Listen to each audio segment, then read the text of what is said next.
But I see the Duke in the chat. What's up? The Duke. The Duke. Yeah, I understand that there's some where the white women at, like Duke and them, but a lot. Shout out to Duke from the UK, bro. Yep. Shout out to you, brother. I follow the facts first and foremost. Tell that to your mother, man. We don't play around on this channel. Oh, here we go again. Here we go again.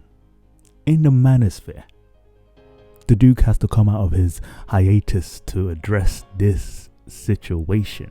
What are we dealing with now? We've got Pearl addressing her Nick Fuentes interview, realizing she overstepped or didn't speak or approach this interview in the good light, and she apologized. Well done to her, but yes, that had to be addressed, and it's good that certain people approach that situation in a sensible manner.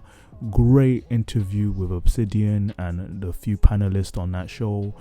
You know, I left off she left because it was gonna go crazy, but overall I came across Aunt Jenny's live. She had to address individuals who chose to cut a certain friend off simply because the manosphere went on a crazy front because of what? A small clip that we can't seem to break down without insinuating 10,000 things. This girl, this person became a content creator, has created over 1,000 hours of streaming, and you found a 5-minute segment where she addressed certain things in the wrong way.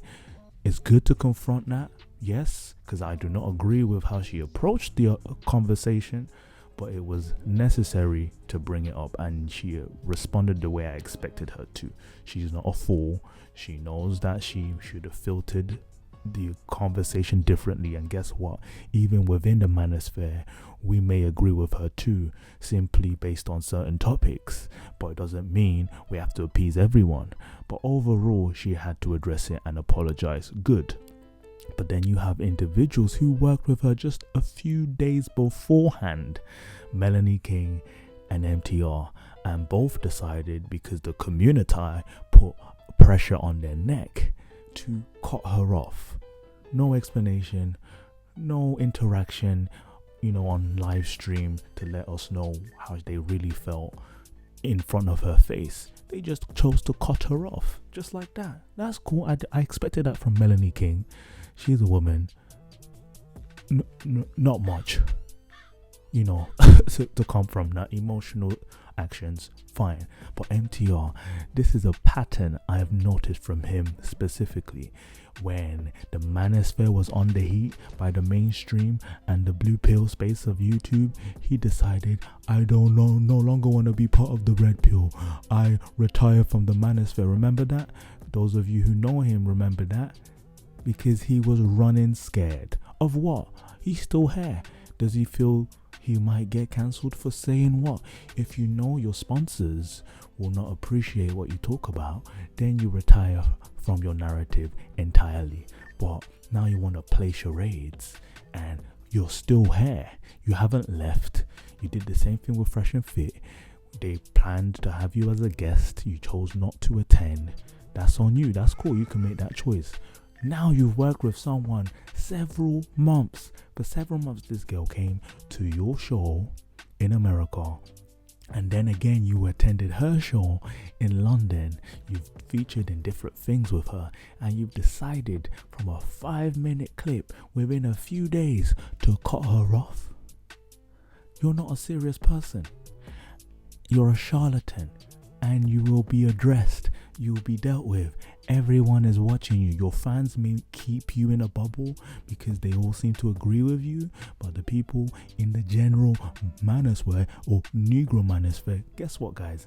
I don't even have any respect for many of these content creators that call themselves pro-black, quotation mark, pro-black, because you're playing into this click for clout game.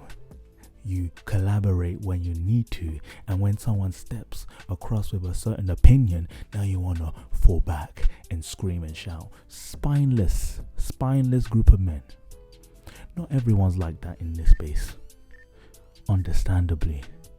But those of you with bigger numbers and those of you who speak one way and then run away another way, we can see you.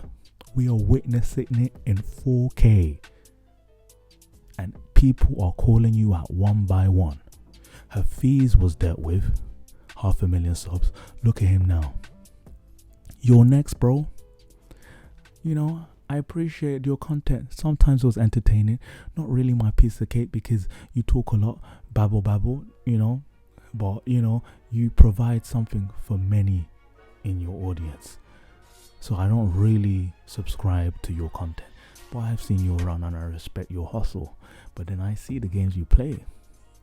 You maneuver, you mess around with people you collab with for your fans. Your fans are filled with a bunch of spineless men themselves. You're a big 37-year-old.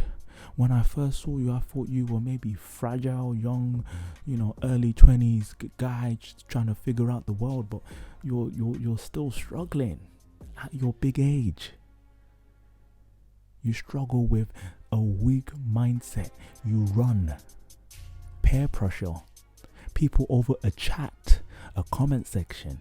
This guy named Jason Black who goes pro black everything. You've never seen his face. And we want to sit here and play charades. You want to sit here and play civil rights over what? Pearl overstepped.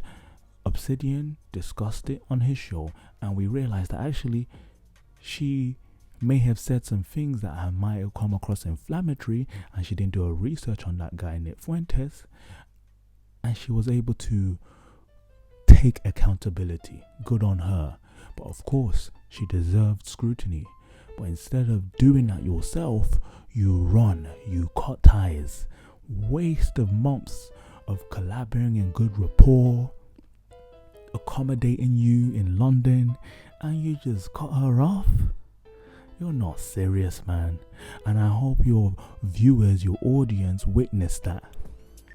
Can anyone really trust you with your friendship, with your business partnership, if you just run and hide over, you know, waves of, you know, mobs? Because this is not the first time you've done this.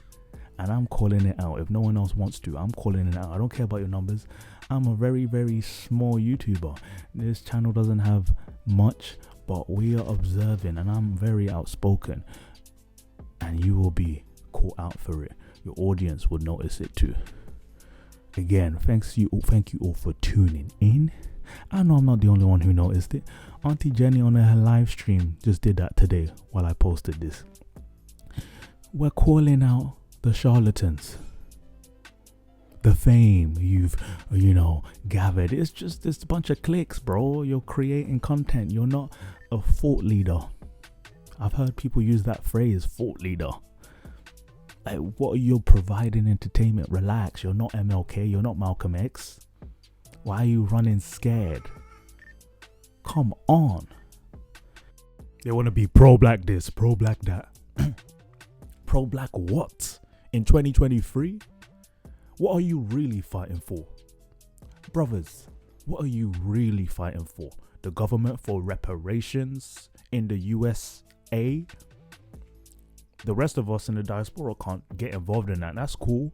But you're fighting a losing battle. That's how you know they're just in for clicks. Waste of time. No tangibles. I beg you, listeners, pay attention to people you look up to. It's all a game to them. That's it for me. Thanks for tuning in, guys. See you out. Peace.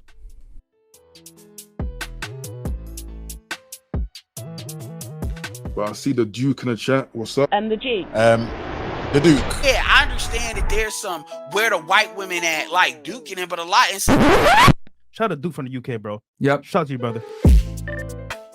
I follow the facts first and foremost. Tell that to your mother, man. We don't play around on this channel.